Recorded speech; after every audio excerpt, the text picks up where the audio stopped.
Hi guys! Today is maggagawa ako ng tomat coli. Yan. Ang dami ko na namang mga naaning kamatis. So, i-preserve ko para hindi masayang. So, tingnan natin.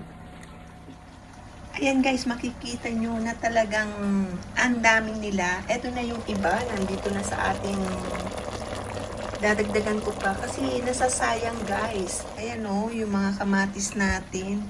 So, sayang naman kung mabulok. So, akin ang i-preserve. Ayan, hiwain ko na itong mga natitira pa. Kasi talagang ang dami nila, guys.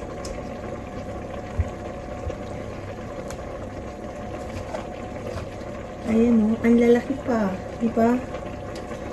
So, talagang ang sarap nito. Last time ginamit ko na yung isa kong nagawa.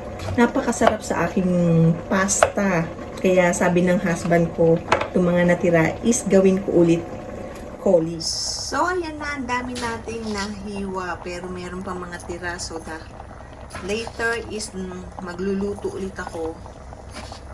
Ayan, lagyan na natin ng asin. Then, paminta.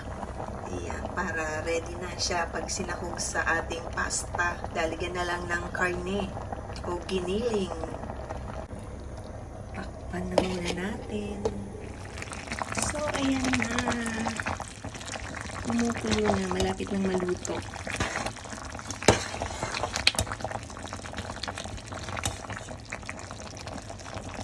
So, ito lahat yung ating mga naluto na tomato sauce. Ayan. So, 6 na botelya.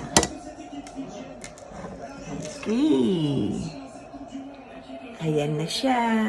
Pwede na natin itabi ating tomato sauce.